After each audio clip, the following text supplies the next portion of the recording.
1 in 5 young Canadians are affected by mental illness, but only 1 in 4 of those affected will get the help they need.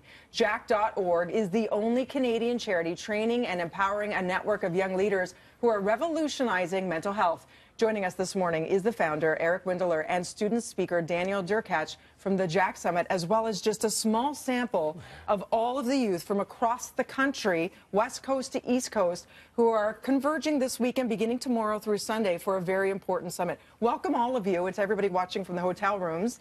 You're all incredible. Talk to us a little bit, Eric, about how this started and why. What was the catalyst 8 years ago? Well, first of all, thanks so much for having us on. It's exactly 8 years this month that we learned about mental health the hard way. We got a call from a police officer letting us know that we'd lost our son, Jack. He had died by suicide while he was studying at Queen's. And you came to realize, because there's so much grief, there's so much guilt, what can you do to make sure he did not die in vain? And you've created this incredible organization, which should be implemented around the world. What does it do? What is the philosophy? Well, we learned a little bit. We felt equally, just destroyed, but also equally that we had to do something about it. If it could happen to our family, it could happen to anybody.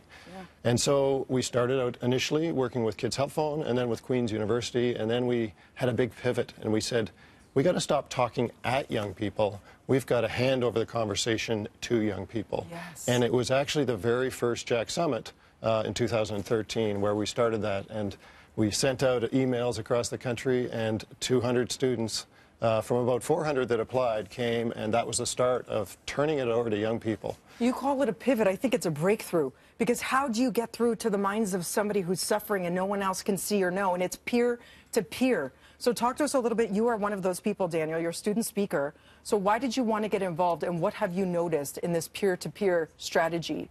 So I initially got involved because my sister really struggled with her mental health growing up, and no one was really having these conversations. When I was in high school, I was really stigmatized, and it wasn't really a welcoming environment to talk about mental health or mental illness. So I didn't talk about it at all. I wasn't educated on it, and there was still quite a bit of stigma surrounding mental health.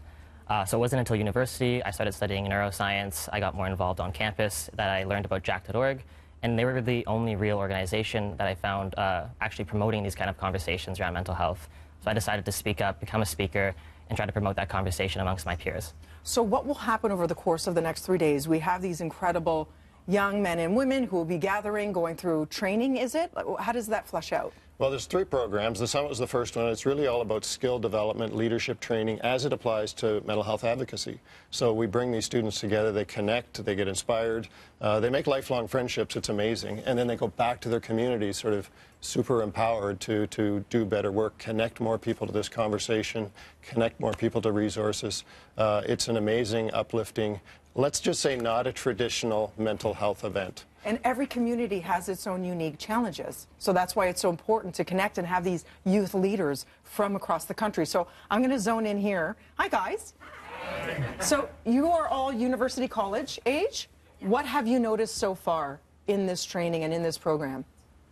I think personally I can probably speak for everyone that it's empowering just to be amongst each other, and we've noticed the power that is the youth movement. I mean, we're really revolutionizing mental health, starting with us and that peer-to-peer relation, just like you were talking about, so that because we notice oftentimes that our friends are struggling, and so we can be the first ones to reach out.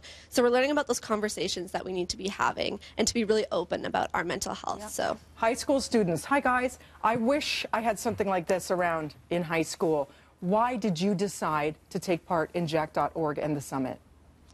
I decided to take part because I was uneducated about mental health. I didn't know what was going on when I was experiencing mental health issues. So I wanted to be educated, and I wanted to be given that platform, so I had a voice and I was able to speak up about my mental health. You're all doing truly life-saving and life-changing work. Thank you all for taking the time to spread awareness and let us know all about this. And you can take part too. All of Jack.org's programs build the leadership capacity of young people across Canada, enabling them to ensure that Canada's youth are more equipped to care for their mental health and look out for their peers. For more information, go to breakfasttelevision.ca. What do we see? I feel like I'm empowered right now. What do we do? Do you have a cheer or something that you do?